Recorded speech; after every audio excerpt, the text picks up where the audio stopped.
मालगाड़ी के सहायक चालक को रेलवे ने मृत घोषित कर दिया था। हालांकि सहायक चालक जीवित है।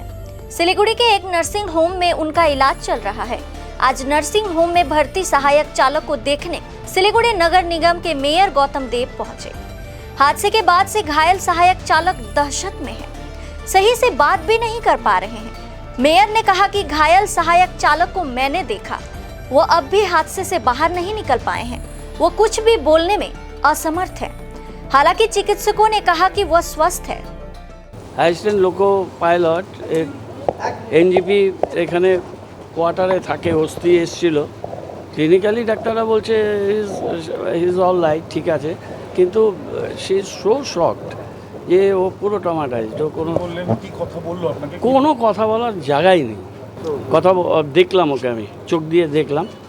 ও পুরো মাস্ক পরা আছে, ওর অক্সিজেন না, মাস্কের নিশ্চয়ই কিছু মেকানিজম আছে, লিমারাইজেশন চলছে, ড্রিপ চলছে। পেশেন্টই কথা বলার কোনো নেই। ও খালি ওর একটু ব্যথা ট্যাথা হলে বলতে পারছে।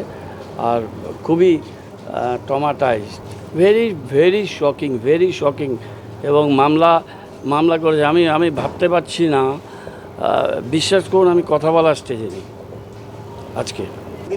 এটা দেখলাম ওদের সিও যে ভদ্রমহিলা, তো দিল্লি থেকে না কোথা থেকে, উনি প্রথমে এসব বলছে এবং উইচ হান্টিং হচ্ছে যে মৃত ব্যক্তিদের ঘাড়ে দোষ চাপিয়ে দাও।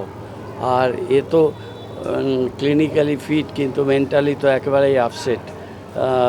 এখানে ভর্তি করেছে, কথা বলার স্টেজে নেই, একেবারেই ট্রমাটাইজড। ওর ব্যথা টাথাগুলো হালকাভাবে বলতে পারছে, আর কিছুই বলার স্টেজ। ওর ওই মেয়েটির কোনো কিছু জানার কথাই না। ও অনেক আজকে গেছি, কথা বলেছি। আমি যে ওয়ার্ড থেকে কাউন্সিলর, ওই ওয়ার্ডে থাকে। ওর বাবা আমার খুব পরিচিত। মেয়েটিও সফটওয়্যার ইঞ্জিনিয়ার, ও জাস্ট চাকরিতে জয়েন করেছে, চৈতালি। ও কিছুই জানে না। ও আপার ব্যাংকে ছিল, মিডল ব্যাংকে ছিল, আপার ব্যাংকে একটা বাচ্চা ছিল। বাচ্চাটা পড়ে যাচ্ছে, ও বাচ্চাটাকে বাঁচাতে চেষ্টা করেছে। ওই সময় যা হয় ইনস্ট্যান্ট রিয়াকশান, ফ্লোরে ব্লিড হচ্ছিল। ও কোনো মতে বাইরে এসছে, পায়ে চোট ছিল, ওখানেও বসেছিল। ওর দিদি, ওই মেয়েটিও বিবাহিতা এবং ও প্রফেশনাল। ওকেও ফোন করেছে, ওর বাবা আসে, ওকে ভর্তি করেছে, ওকে একটা কাগজে সই করেছে। ও জানে না, ও কীভাবে জানবে? ও তো অন্য কম্পার্টমেন্টে তখন নিজের জীবন বাঁচাতে ব্যস্ত। ওকে বলেছে কি একটা কাগজে সই করতে, ও সই করে দিয়েছে, জানে না। তারপরে প্রেস মিডিয়া, এই মেয়েটিও খুব মানসিক যন্ত্রণার মধ্যে আছে। ওরা এসব ফেস করেনি কোনোদিন। ওর বাবা বলছে যে সকাল থেকে একদিকে ও ঘাড়ে ব্যথা, পায়ে এরকম সোয়েলিং ফুলে আছে, ওখানে ওর ফ্র্যাকচার হয়নি, কিন্তু ওখানে একটা চোট আছে। সেই চোটটা নিয়ে 7 দিন বেড রিডেন একটা ডাক্তার অ্যাডভাইস করেছে। তার মধ্যে ওর ট্রেনিং হবে, ওর ট্রেনিংয়ে যেতে পারছে না। এর একটা মানসিক যন্ত্রণা। তার মধ্যে টিভি মিডিয়া তাকে দিয়ে সই করে দিয়েছে, কি কমপ্লেন কিছু যায় না। এই যে সব ব্যাপারগুলো হচ্ছে, দেখুন কি কারণে মনে হচ্ছে ওরা সর্বোচ্চ আধিকারিকরা যারা অ্যান্টি কলিশন ডিভাইস, সেই ডিভাইস তৈরি হয়নি।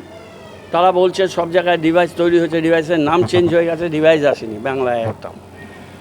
এটা বহুদিন আগে আবিষ্কার হয়েছিল এবং এরা বলেছিল যে এটা 100% রেলকে সুরক্ষা দেবে।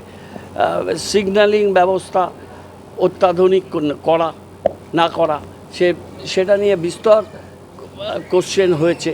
তারপরে একজন ড্রাইভার বা যারা কাজ করে তাদের মিনিমাম যে রেস্টের দরকার, সেই রেস্ট তারা কটা পেয়েছে, কটা ছুটি তাদের ডিউজ ছিল, সেই বিষয়গুলো। এবং এটা একটা থরো ইনভেস্টিগেশন, তার অনেক মেকানিজম আছে। এবং আজকের তথ্য প্রযুক্তির যুগে সমস্ত তথ্য কিন্তু থেকে যায়, প্রেস মিডিয়ার তথ্য পেয়ে যাচ্ছে। আর এটা একটা থরো ইনভেস্টিগেশনে পাবে না, এত তাড়াতাড়ি উইচ হান্টিং হয়ে গেল এবং সেটাকে একটা কনক্লুশনে চলে আসলো। তাহলে কি? এটা পুরো রেল ব্যবস্থা ভেঙে পড়েছে। তদন্তটা পুরোপুরি একটা আই ওয়াশিং ছাড়া কিছুই না। তদন্তর নামে প্রহসন এবং রেলের যে গাফিলতি, 10 জন মারা গেছে, একটা patient very critical in stage. আমরা দেখে আসলাম মাননীয় মুখ্যমন্ত্রী, তার নির্দেশ, তার ব্যবস্থাপনা, তার মনিটরিংয়ে এদেরকে বাড়ি বাড়ি পাঠাচ্ছি। হ্যাঁ, এবং সব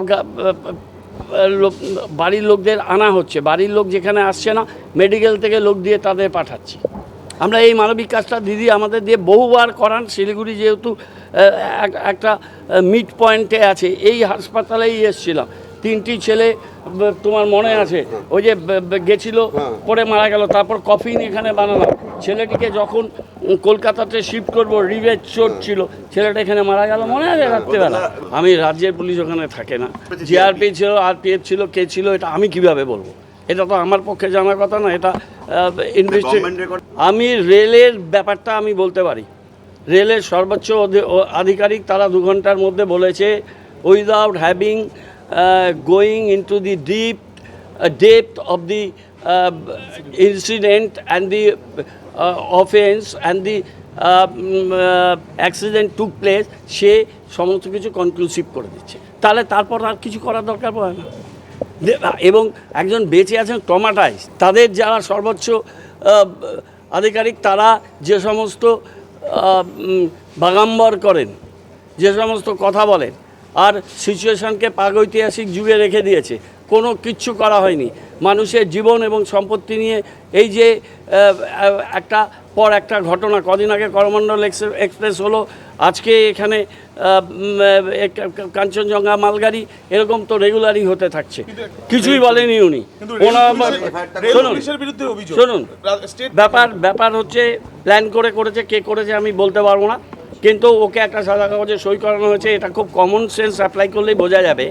ও একটা S6-এ ছিল খুব সম্ভবত, X6-এ বাঙ্কে ছিল, সেখান থেকে মেয়েটি জীবন বাঁচাচ্ছে, একটা বাচ্চাকে সে রেস্কিউ করার চেষ্টা করছে, সে নিজে ইনজিওর্ড। সে কে কার ভুলে কি হলো ওরকমভাবে গুছিয়ে বলার কারো মেন্টাল স্টেট থাকে না। রাজ্যের পুলিশ থাকে না। এখন ইন্ডিভিজুয়াল কোন পুলিশ ওখানে জিআরপি না কে, সেটা এই মুহূর্তে এখানে দাঁড়িয়ে আমি কিভাবে বলবো? আমি এটাই বলতে চাই, যার পুলিশ হোক, আমি এটাই বলবো যে যেভাবে এই মানুষটি বেঁচে আছেন, বহুদিন বাঁচুন, সুস্থ থাকুন, কাজে ফিরুন, এটা আমরা প্রার্থনা করব। তাকে মৃত বলে ঘোষণা করা এবং এনকোয়ারির আগেই কী কারণে অ্যাক্সিডেন্ট হলো এবং কার জন্য হলো সেইটাকে দিক নির্দেশ করে দেওয়া এবং এফআইআর করে দেওয়া, এটা খুব অমানবিক। এবং সেটা রেলের ঊর্ধ্বতন কর্তৃপক্ষ, রেলের মেকানিজম, রেল একটা লাইফ লাইন ভারতবর্ষে, এত হাজার হাজার ট্রেন প্রতিদিন চলে, লক্ষ লক্ষ মানুষ রেলে চলে, সেটা পুরো ভেঙে পড়েছে। এবং সেই ভেঙে পড়া, সেই ক্যালাসনেস অফ দি রেলওয়ে অ্যাডমিনিস্ট্রেশন, সেটার থেকে সারা ভারতবর্ষ আজকে এই সিচুয়েশান নিয়ে চিন্তিত। সেটার থেকে পুরো দৃষ্টি ঘোরানোর জন্য এইভাবে এটা করা হয়েছে। জেনে বুঝে সমস্ত তথ্য সংগ্রহ করে, তথ্য প্রকিওর করে রাদার রেল এই কাজটা করেছে। এটা অত্যন্ত দুর্ভাগ্যজনক, নিন্দাজনক। আমরা তীব্রভাবে নিন্দা করি। আমরা এই মানুষগুলো দ্রুত আরোগ্য কামনা করি। যে 10টি মানুষ মারা গেছেন, তাদের তো জীবন ফিরিয়ে দিতে পারবো না, কিন্তু তাদের ভগবান তাদের শক্তি দিন। আমাদের এখানকার গার্ডের মেয়ে, তার স্ত্রী, বাচ্চা মেয়ে, সেন্ট জেভিয়ার্স থেকে পাস আউট করা, রেলওয়েতে চাকরি পেয়েছে, মেয়েটি জয়েন করতে পারছে না। এদের যে মানসিক কষ্ট, আমরা সহনাগরিক হিসেবে এগুলোকে ফেস করতে পারি। এবং এই যে সহকারী লোকো পাইলট, সে এনজিপিতে কোয়ার্টারে থাকে, বিহারের বাসিন্দা, তার স্ত্রী এসেছিলো। হ্যাঁ, স্ত্রীর সাথে এখন কথা হয়নি, কিন্তু কথা হবে। এগুলো আমরা দেখছি। পেশেন্ট পার্টিদের যারা ভালো হচ্ছে, দিদি বলেছেন তাদের বাড়ি পৌঁছাতে হবে, তার নির্দেশ এবং মনিটরিংয়ে তাদেরকে বাড়ি পৌঁছাচ্ছি। ওর স্ত্রীর সাথেও আমি কথা বলবো, তাদের পাশে আমাদের থাকতে হবে, আমরা থাকবো।